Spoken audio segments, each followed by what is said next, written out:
Hello, and you are back in the Velvet Room with Jokerthefool.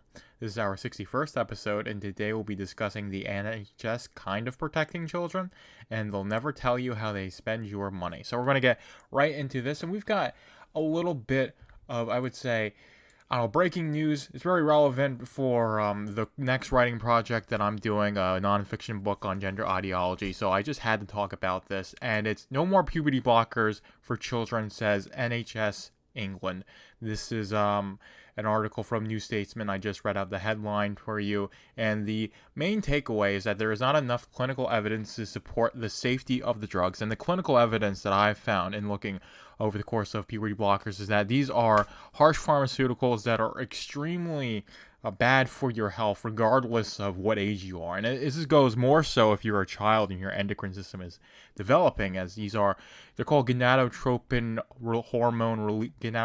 releasing hormone agonists, as in what they do is that you have these gonadotropin releasing hormones like luteinizing hormone, follicle stimulating hormone, and these are hormones that are essential for telling your body to produce testosterone, to produce estrogen, and these hormones need to release in certain levels at the right time in order for your endocrine system to develop as a child, and then as your endocrine system develops, that signals your body to develop physically. And this isn't just going through puberty and getting like a beard or breasts or those secondary sexual characteristics that you are uncomfortable getting with in the first place, and of course the trans kids just cannot have, or they're going to kill themselves. That's the argument that is presented as the justification to administer puberty blockers, that if we don't inject these drugs and halt puberty, then you're going to have to be forced to go through the wrong puberty whatever. But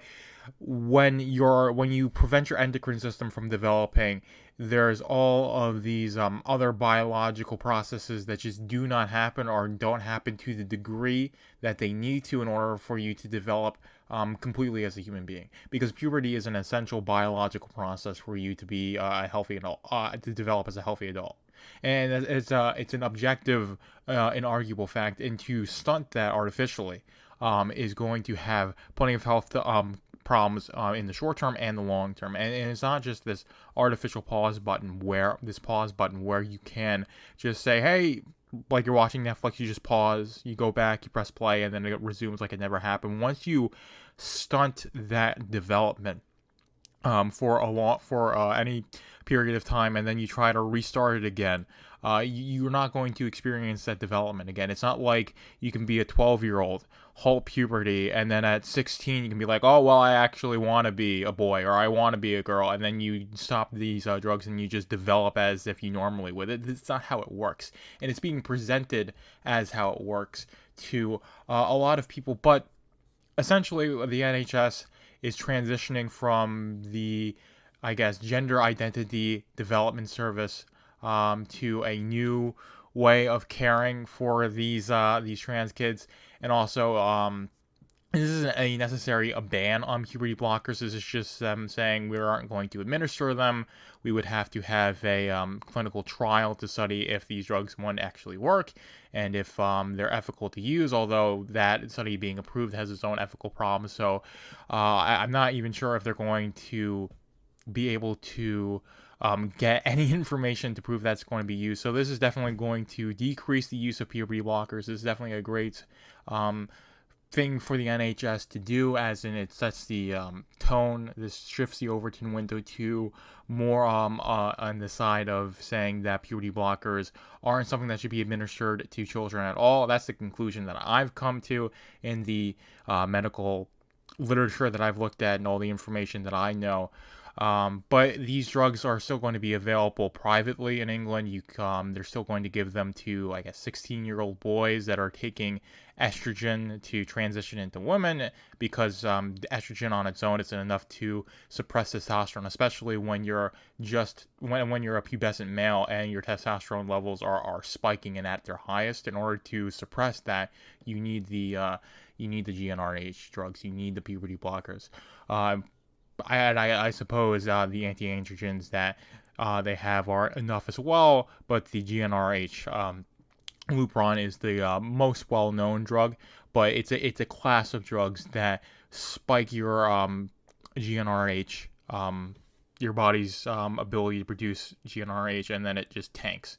That's my understanding of it. I could be a bit wrong, but that's what it means for it to be an agonist. It agonizes the production of those hormones, and then since that happens, it just tanks. So you have the spike, and then it tanks, and then you're not producing, like I said, follicle stimulating hormone, luteinizing hormone, and those hormones are what tell your body to produce testosterone, to produce estrogen, and they have other functions in the body that need to happen for you to develop completely as an adult. And if those things don't happen when your body is, your pituitary gland is telling your ovaries, your testicles to release these drugs and make it happen, then you're just not going to experience that development the way that you need to. And once you get off those drugs, it's not like you just catch up in like a month or two. This is what infuriates me with all of this gaslighting from the gender activists, the gender ideologues, as I call them, is that it's either gaslighting in that none of this is happening to children and it's this myth that doesn't happen, or it's a good thing and there's nothing wrong with it. And if you say anything to the contrary of it, you just want to commit genocide against a vulnerable group of people. I want people to live. I want these children to get psychiatric care because they are mentally ill if they think that they actually are a boy in a girl's body, or vice versa, and they need mental health care to work through that, and of course work through any possible suicidal feelings and all these sorts of things. It's not going to be resolved by just artificially stopping puberty and then injecting you with drugs to make you try and be the opposite sex. It's not a long-term solution, and it has a lot of problems, and you are not in the position to be able to consent to these sorts of things when you aren't fully developed as a person. You do not have the tools to look down that road and decide it's the correct path for me to walk on. And a lot of adults who get into medical transition don't have those tools either. They just get presented with medical transition as a solution to the suffering that they're going to, when it's not. When they have mental health comorbidities, stressful life events, and the medical community, I guess, targets these vulnerable people and then presents medical transition as a solution to all their problems, when it isn't. And they go through this, they get drugged up and mutilated, and then they have to live their lives being with the effects of those sorts of things. So that's really what I want to mention. I don't think this is as solid as a win as I would want it to be. This isn't a full-on ban of medical transition for anyone under the age of 21, which is what I would have liked to see the NHS do. The NHS say we aren't going to provide these services to anybody under the age of 21, and we should say that private healthcare providers shouldn't either. That would be the most preferable thing. So the NHS being the National Health Service, that's the socialized healthcare of the United Kingdom. And I think this is NHS England specifically pushing this policy. So you can still get puberty blockers privately. They're still going to be offering transition as a thing in general to children. It just seems like they aren't going to administer puberty blockers, and they're going to go for the 16 and up for transition, which again is not what I would personally like to see coming out of the NHS, but is definitely a step in the right direction. And I would say take that and build on it. But we're going to go on to the next topic. So if you're still sticking with me through that long little rant of mine, I thank you. We're heading into an article from the New York Post. Headline reads, "Embattled Dalton dictator Tiffany Henyard, accused of misusing funds for lavish trips and $1 million security detail, vetoes probe into her spending." And this is the big thing. So you basically have this mayor from Dalton who's accused of misusing public funding to go on vacations and basically spent it all on all this miscellaneous nonsense. And when she gets, probed and wants this investigation into her spendings, like she claims that the village board was a boys' club that doesn't want women like her leading, with Henyard vowing to fight back against the alleged smear campaign against her. And this is obviously a hilarious thing. I mean, I don't want to bring race into this. This is more an issue of the state in general. You'll have plenty of white men who will act like this. So this black woman acting like a complete dingus when it comes to misusing public funds isn't necessarily what I want to say, but this is a strong, independent black woman who's just being held down by, all the evil boys club, white men, patriarchy, more buzzwords inserted here.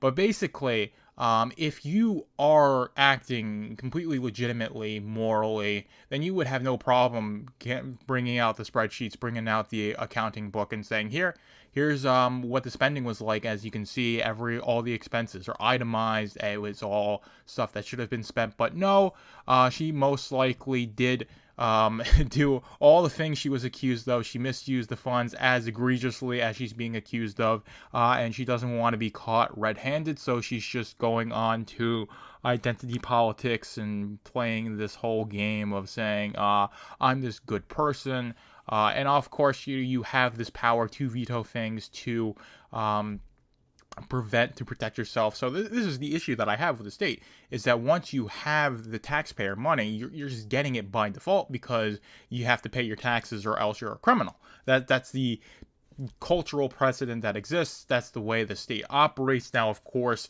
being criminalized for not paying taxes is a very long bureaucratic process, so it doesn't feel like you're being shaken down by the mobs. It doesn't feel like a racket is being ran against you, when that is what it is. It's just, there's just a lot of bureaucracy and a lot of steps in between there to get to that point. But the issue is that she gets this money by default from the state. She doesn't have to do anything, and so she feels like she can just spend it on whatever. And this goes top up.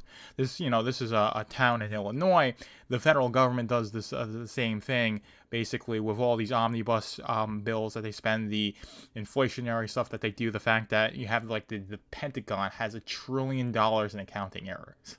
Like, ridiculous. So it's OPM to the highest degree. This is what you see with the state, is that it's money that they have to do absolutely nothing for. They get it by default, so it's rife for fraud, being misused, and this is just one example of it. And of course, she'll just take this money, spend it on whatever she wants, and if anybody says, hey, I want to audit you on how you're spending my money, what you're doing it for, when if you're going on lavish trips and you have $1 million security detail, you're not spending it on making Dalton a better city for me to live in. You're just spending it to go on this ego trip and this power trip, and to have stuff you can put on your Instagram feed, right?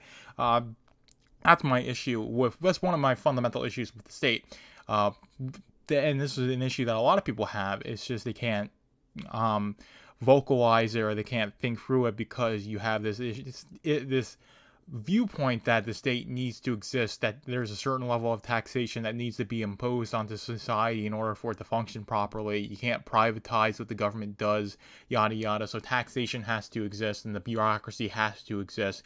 It's just that the consequences of those things existing is you get people who commit fraud against it, whether you've got people who do welfare fraud, people government bureaucrats or elected officials who will misuse taxpayer funds, which seems what most likely this Dalton mayor did. And of course, if you're vetoing a probe into your spending, then that's that to me tells me you know that you did it, and you just want to delay getting caught for as long as possible. But again, this is one of the many reasons that I do not like the government. I want it all gone.